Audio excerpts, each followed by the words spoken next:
Welcome to the Audio Inc. Radio podcast, featuring interviews with the biggest names in rock and metal. Hosted by Anne Erickson. Get inked. Visit Facebook.com/Audio Inc. Radio, Twitter.com/Audio Inc. Radio, and AudioIncRadio.com for more ink. Whew, that's a lot of ink. It's AudioIncRadio.com. It is great to have you here for another edition of the Audio Inc. Radio podcast. You are the best. Always have a great time just rocking out with you on the podcast. And my name is Anne Erickson, if you don't know that yet. And hey, if you have not subscribed to the podcast yet, and if you like what you hear, which I hope that you do, please subscribe. It is very easy. Just search Anne Erickson or search Audio Inc. Radio wherever you rock out to podcast. Hit subscribe, and we're pretty much on every podcast platform that you can think of. If we're not on one that happens to be the one that you listen on, just hit me up and I will do my best to get the podcast up there for you. But, you know, I've been thinking about some of my favorite bands from the past that I would love to have reunite, because let's face it, I mean, there are a lot of great bands out there that have been together for years and years, consistently putting out solid music. One band that I think of is Foo Fighters. I mean, those guys never really broke up. Ever since they've been together, they've been on a hiatus a few times, even recently kind of on a hiatus. But a band like Foo Fighters or Metallica, I mean, these bands never broke up. Even Tool, I mean, they were maybe inactive, you want to say, for many years, and we were waiting for that Fear Inoculum record for so long. I mean, I wondered if it was really going to come. It was a nice gift right before the whole COVID thing hit, because actually the very final major concert that I was at before COVID hit was Tool, their Fear Inoculum tour, which I saw it at Little Caesars Arena in downtown Detroit, and it was so incredible. I mean, I've seen Tool 3 times in concert, and one thing that I can say about Tool is that they are consistent. I mean, you're not going to get a bad Tool show, no matter what. Part of it probably has to do with the fact that they just don't tour much. I mean, bands that are on the road every night, it's going to be maybe touch and go there for a little bit, but when Tool goes on the road, it's an event. It happens so rarely that you know it's going to be an amazing show. But there are bands like that have been touring and have been putting out new music and never really said that they're done, or just never disappeared completely. But then I think of a band like Mudvayne, which I am such a big fan of Mudvayne. I've never seen them in concert. I've seen Hell Yeah, which of course features Chad Gray from Mudvayne, and I like Hell Yeah, but it's just not the same. I think that the thing that stuck out about Mudvayne was their instrumentation. I mean, they were out of that whole new metal era, but they had such amazing instrumentalists. And Ryan, their bass player, because as you probably know if you listen to the podcast on a regular basis, which I hope that you do, but I'm a bass player, and Ryan was one of my big inspirations. He was so creative and just always switched it up. But I've been hearing rumors of a possible Mudvayne reunion, which would make me so happy. I cannot explain. I mean, if Mudvayne were to hit the road again or even put out new music, oh my gosh, I would be so happy. But there are some little rumors out there right now. I will do my best to keep you posted. Who knows? I mean, there have been rumors about a Mudvayne reunion for many, many years, but who knows if it's going to happen. But another band that I would like to see get out there and just do one show, which I know I'm not alone in this, and it will probably never happen, is the great Led Zeppelin. I mean, I think it's actually, I appreciate how they really, just after John passed away, they were just done. I think that says a lot. I mean, there are bands out there who every single band member is gone, either not part of the band or passed away, and they're still out there with the brand doing what they can to make it work. And I don't know how I feel about that, but I do like the fact that Led Zeppelin was just kind of done after that. I think that they really appreciated everything he did to contribute to the band. And I know they've had like a one-off reunion since then, but I would love to see just one Led Zeppelin reunion while the other guys are still around. And if I had to pick a drummer, I think it would be Dave Grohl, which, come on, I think that would be perfect with the whole Them Crooked Vultures connection and stuff like that. Dave Grohl on drums for a Led Zeppelin reunion. Yes, that is something that I want to see happen just whenever live music is back. I want to see that happen. So my fingers are crossed for that. And those are just a few of the bands that I would love to see reunite or do just a one-off show or do new music. I mean, with Mudvayne, hopefully it would be new music, a tour, the whole shebang, as they say, because I think that Mudvayne, they're still young enough and they've got great fans out there, and I think that it would be a draw. That's just me. But what band would you love to see reunite? Let me know. Hit me up on social media. I think I'm going to put this together for a feature, so I would love to know what bands you think should and what bands you are yearning to have reunite. So don't be shy. Get in touch on social media. I don't bite usually, so get in touch with me. You can hit me up on Facebook by going to itsmeanne.com. That's itsmeanne.com.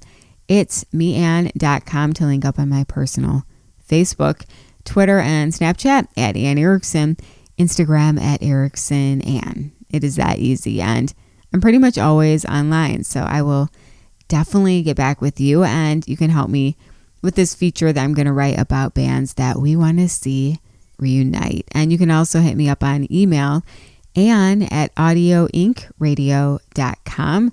And now it's time to get into our amazing interview with the one and only Michael Schenker, who is one of the greatest guitarists out there. I mean, this guy is so good. He was actually asked to be, or the rumor is that he was asked to be, Ozzy Osbourne's guitarist after Randy Rhoads sadly passed away. And he supposedly, again, the rumor is that he turned it down. I mean, this guy is that good that he can turn down Ozzy Osbourne, but he's also performed in UFO and the Scorpions, and he's just an incredible guitarist.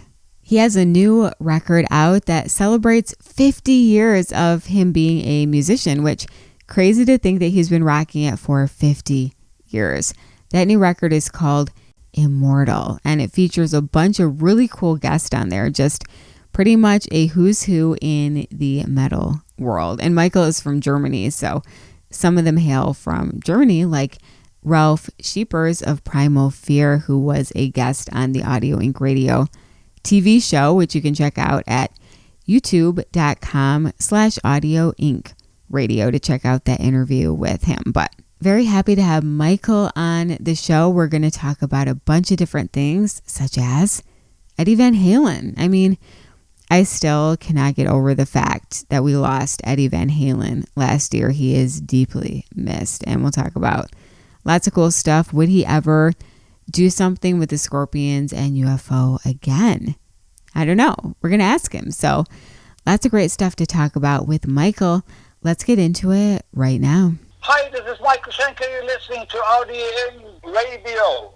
Anne Erickson. Awesome. Well, it's great to talk with you, and Happy New Year. I definitely hope that this coming year is better when it comes to live music than 2020. Yeah, I hope so too. And congratulations on the new record, Immortal, which is such a great title. So what made Immortal the right album title for the set? Well, I'm actually glad the album title doesn't come from me. It comes from Nuclear Blast, Germany.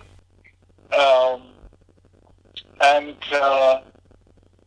it's basically, I'm glad that they did it because they are fans, you know.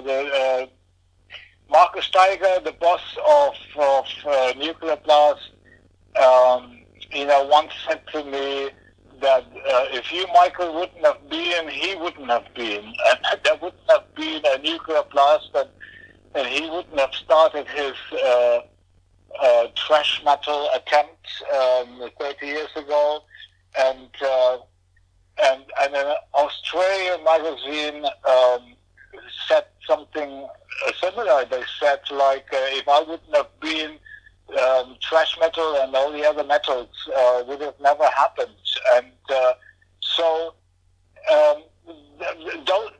these guys are fans, and I'm very, very happy that I have a record company.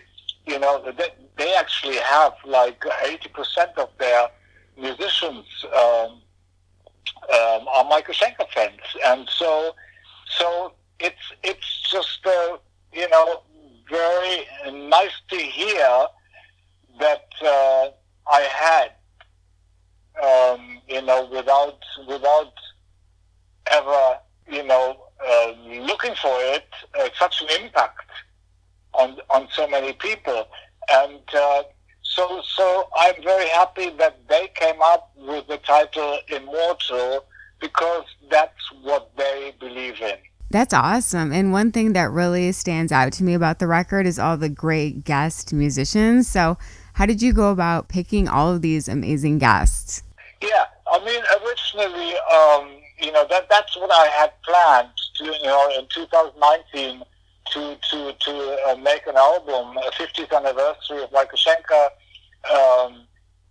with guest musicians, 10 musicians, and so on. But it was dragging on, and then I realized I missed the timing, because the first note I put on the Lonesome Crow album Scorpions was when I was 15 in 1970, and then I thought I lost the timing, because it was very complicated to get musicians from all over the world together. And then my agent told me, yeah, but Michael, Lonesome Crow came out in 72. And so I said, so I've got 2 years to celebrate this and get this together. And so I had hope again, and I decided to make it less complicated and put together a compact band. I had Ronnie Romero, who was singing on the Resurrection album, We Are the Boys, and he sounds fantastic. And I asked him if he wants to be the singer on this album. So originally, and then Barry Sparks, a bass player, he kept emailing me, Michael, I want to be your bass player, and I said, you got it. And so I and then with a shot from Steve Mann, I had a compact band together, and that's how I actually had confidence again to continue, putting together the 50th anniversary. But then the virus started, and it kind of, planning to have Ronnie singing all the songs, the whole thing actually ended up being the way I originally planned, but this time it all happened by itself, and because of the virus, had put restrictions on things that we wanted to do, like for instance, when I had put my compositions down on backing track, and it was time for Ronnie Romero to sing. He said, Michael, sorry, I can't, I don't want to go on 14 days quarantine, I can't afford this, blah, blah, blah, blah. I said, don't worry about it, and, and so we think of a solution, and that's how, somehow, everything just went in a weird direction, and so it was like, I asked Amy, my partner, who's a bass player, she's a consumer. I don't listen to music for 50 years, so I don't know what's out there. And I said, well, Ronnie is not available. Do you know anybody? And she said, Ralph Shippers, and I said, okay, I trust you. I said to Michael Foss, hey, Michael, do you know Ralph? And he said, absolutely. He's a fantastic singer. Do you have a connection? And the next day they were recording. And that's how it started. It was unbelievable. It was just like, it went like that all the way to the end of the album. I mean, the next thing was Brian Tichy was calling in. I heard about Michael Schenker's 50th anniversary. I mean, he's one of the best drummers in the world. I want to offer 6 songs as a contribution to the 50th anniversary. And then he called back again, Michael Foss, and said that a buddy of mine, Derek Sheranian, the keyboard player, he wants to make a contribution to Michael Schenker. And so, it was like next thing I asked Ronnie, are you ready? No, Michael, it's still impossible. 14 days quarantine, I can't do this. They don't worry, we think of something. And so Ronnie, who was supposed to get 10 songs on the album, actually ended up with 4. And but every time I had we had this problem with Ronnie actually starting. I asked Michael first, co-producer, what shall we do now? I mean, Ronnie is not available. What about Jolene Turner? I said, well, Jolene Turner, you must be joking. He's one of my favorite singers. And so, do you have a contact to him? And he said, absolutely. And the next day they were recording. I couldn't believe it.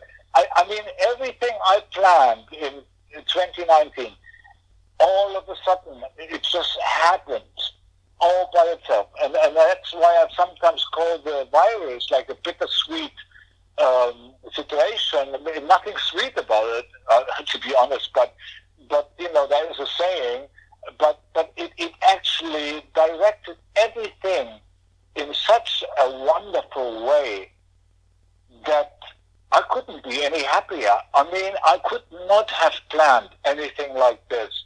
And it actually shows, if you let the universe do it, it all will happen. That is so cool. And the result is amazing. I mean, the record sounds so awesome. So I think that is really exciting. And you're right. It's kind of just like it was all meant to be, Yeah, that's exactly, it's just like if you don't have to force something, that's when it's meant to be. And that is so incredible that it just happened, step by step. By itself, it's unbelievable. So you're considered one of the greatest guitarists of all time, and I'm wondering, who is your guitar hero? Well, I have so many. I mean, when I discovered I'm a Zeppelin fan, Black Sabbath, Deep Purple, all the 60s guitarists. I used to go guitar hunting at festivals when I was 14. To discover somebody new. Beauty was the 60s guitar players, but they all had their own style, and so I have always been fascinated with a single string, putting 3 notes together and creating, just having fun, not competing, not comparing, you're not looking for fame, success, or anything, and never took from the trend. If anything, I'm a trend maker, and kept the trend alive with freshness, because I write from within, from the inner spring of creativity, which is endless, and if you go there, if you have the confidence to go there, you can discover, so much beauty and stuff that it just comes out, and so like I said, it's like Jimmy Page, Jeff Beck, Leslie West, all those great guitarists from the 60s. Obviously, I was born 55, and so that was my, that's the period that influenced me and inspired me. And when I heard, like the distortion of the guitar sound, that's when I knew. I was about 14 years old, and I discovered that the distortion combined with the guitar, it's like a combination lock. You can do endless things, and you can have a note, sing, break it up, hit it twice, hit it three times. I mean, it's just endless. And so, those guys, when I heard that what you can do with distortion, I mean, not overload distortion, but that little bit of extra sustain that was given by new inventions of amplifiers and so on. It was those guitarists that inspired me to say to myself, okay, Michael, now I understand what I need to do, and I want to be myself, and I want to do something with this the way I see it. And as I said, it's Eric Clapton as well, and Johnny Winter, Rory Gallagher. I mean, so many, they all had an impact on me and inspired me to go to the next step. What are your thoughts on losing the great Eddie Van Halen? I know that you knew him and stuff like that. Do you have a favorite memory from your time with him? Yeah, I mean, Eddie Van Halen, I mean, when I was with UFO, I was 19 years old, I think. I came we toured with UFO, we toured America, and we had actually Van Halen as a support band of UFO. And somebody said, oh, there's a really great guitarist in there. It must have been around 74, 75. And I didn't pay much attention. I never watched the support band. And I never knew until years and years later that we actually had Van Halen supporting UFO. I was blown away because Eddie developed in the next 5 years to a monster guitarist, and when this album came out, the first Van Halen album, I mean, even though I don't listen to music, for 50 years, I not escape the music. I mean, it was played in lobbies, it was played in boutiques, it was played wherever I went. And I went like, wow, this is guitar playing, and I never knew how he did it because of his tapping. I never knew about a tapping technique because I don't investigate other guitarists from the point of when I was 17 years old, actually starting when I was 15, 16, 17, 18. And then the people actually told me, actually Rudolph, my brother, he told me that, did you know that Eddie actually copied something of your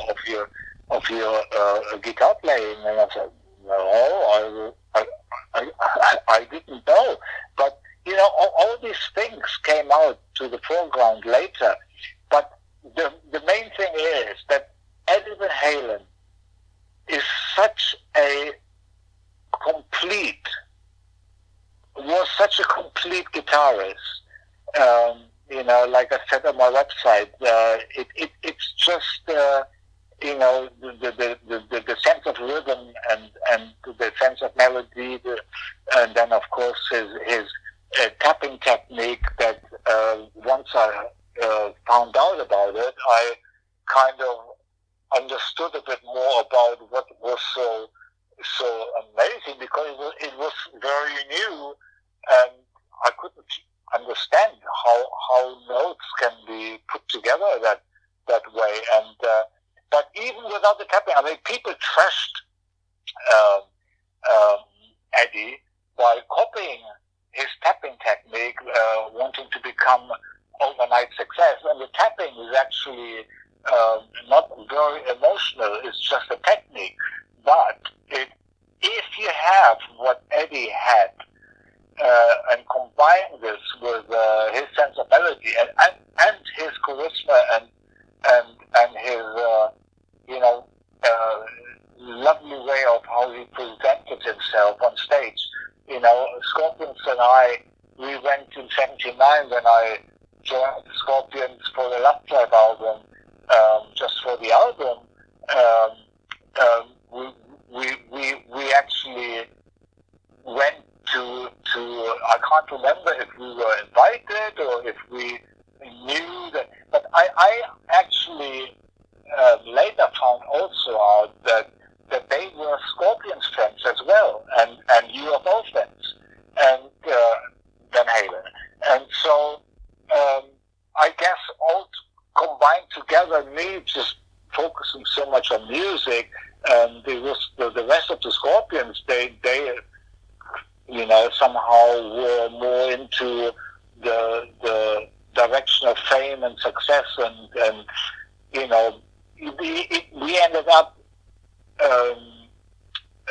visiting Van Halen at a show in Germany, and we went to the dressing room and we had a fantastic time, and we were like kids, like showing each other, like, oh, this is how I do it, and this is how I keep my wrist, in shape and stuff like that. We had a great time, and so I have very, very good memories of Van Halen and Eddie in general. And of course, the first album was a killer. I mean, it was an absolute killer. I mean, there's only a handful of albums or songs that I've heard in my period of not listening to music for 50 years. But those are the few that I could not escape. For instance, Metallica. I was in a boutique trying on clothes, and they played the whole Metallica album, and that's how I discovered the song "The Unforgiven." What a beautiful song, And so it's just like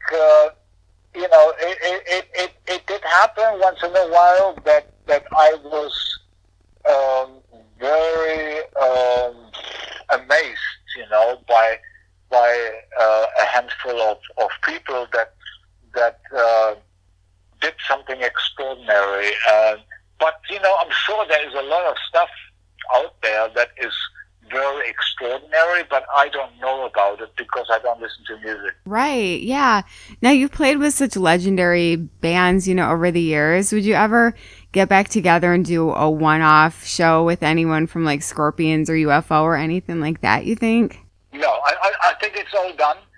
I don't want to open another can of worms. Phil is happy having the name UFO back, which I own 50%. I gave it back to him for free. The Scorpions have the Scorpions. Michael Schenker has Michael Schenker. I think we are all happy. We're all doing our thing, and there's no need to get back into being controlled, like it used to be in the past. So, eventually it all trickled down, that there was always a little bit of a possibility as time went on, but eventually I really don't want to open the can of worms and re-experience discomfort. We all do our thing, and we should just be happy with what we have, and getting back together, it would just create turbulence for me. Yeah, no, that totally makes sense. And well, gosh, it was so awesome talking with you. Is there anything else you'd want to add? Congrats again on the amazing record. Well, I'm very happy with the outcome. I'm absolutely amazed that something like that, I look at it as a gift from the universe. It's just like the outcome is so phenomenal for me that, especially, turning out the way I actually imagined it, but it was too complicated. But let the universe do, and it will all happen. That's perfectly stated. So we'll have a wonderful new year. Hopefully we can see you sometime soon, but hopefully you can, tour the U.S. again sometime soon. Yeah, we're doing tour. Michael Schenker, 50th anniversary, Immortal, performed by the current MSG Michael Schenker crew. And we have 4 dates in the UK, and with Doro supporting. And then we do like another 5 in Europe, which is October 21st. 2021 in October. And we have 5 shows in Europe and a few in Russia, and the agent is working on more. And it looks like 21 could happen. And, the Hellfest in France and Grasspop in Holland, they had to postpone from 2020 to 2021. So we're going to be part of that festival in June. And so I tell you, I have done so much preparation for one of the biggest shows in Japan. It took me a whole year to put it all together, and then it had to be cancelled. It was unbelievable. But no energy gets lost in the universe, and so, we are all looking forward, bands and fans, to get back to that, hopefully, back to normal or similar to normal, to be able to be live on stage again. Yeah, I hope so too. Well, take care, stay safe, and we'll see you soon, fingers crossed. Thank you so much. Thank you. Take care. There he is, Michael. Thank you for being an incredible guest on my show. And I think it's really cool that basically how he talked about why he kind of has closed the door on the idea of doing a reunion show with the Scorpions or UFO. He's happy with what he's doing. They're happy with what they're doing. It just sounds like he thinks that they've all moved on and that this is the best setup for them. So I think that's a very cool explanation. And then just hearing about how Eddie Van Halen inspired him and how he actually toured with Van Halen during those early years when Van Halen was opening up for UFO. It's so crazy to think about that early time in rock history and how Van Halen really blossomed, and Eddie Van Halen became one of the most legendary guitarists out there. And Michael is also one of the most legendary figures in the history of metal guitars. So thank you again, Michael, for being a great guest on my show. Wow, that was fun and fast. As always, you are always a blast to hang out with. And don't you worry, I have many more great interviews lined up for the show, for both the podcast and for Audio Inc. Radio, our YouTube channel, which is kind of like Audio Inc. Radio TV. If you are not subscribed yet, please do so. Just hit youtube.com/Audio Inc. Radio and hit subscribe. And if you are not subscribed to the podcast yet, I'm kind of mad at you. Not going to front. I don't know why you aren't, because hey, I'm a nice person. I would love for you to subscribe to the podcast. And I mean, hopefully you enjoy all of these fun interviews, insightful, in-depth interviews and topics, which is something that I'm going to be doing differently. I'm going to be doing not just the interviews with the biggest names in rock and metal, but I'm also going to have shows that are just about a certain musical topic, which is going to be extra fun. So be on the listen for that. But just search Anne Erickson or search Audio Inc. Radio wherever you rock out to podcast. Hit subscribe. And if you listen on Apple, I definitely would appreciate a 5-star review. Thank you for all the amazing support. And don't forget to link up with me on social media, Facebook at itsmeanne.com. That's itsmeanne.com. itsmeanne.com to link up on my personal Facebook, Twitter, and Snapchat at Anne Erickson, Instagram at Erickson Anne, and my band Upon Wings, new music on the way, featuring actually an artist who appears on this new record, Immortal, from Michael. That's a hint. The artist on the new Upon Wings single is also on Michael's new record. Yeah, how's that for a tease? Uponwings.com to check out the band. Well, hey, I'm going to get up and get out of here, but I cannot wait to rock with you again very soon. It's Anne Erickson on Audio Inc. Radio. And until next time, be safe. God bless, and we'll rock soon. It's Audio Inc. with Anne. Thanks for listening to another episode of the Audio Inc. Radio podcast. Subscribe to our channel so you never miss an episode. Get inked online at audioinkradio.com. I'm Anne Erickson for the Audio Inc. Radio podcast.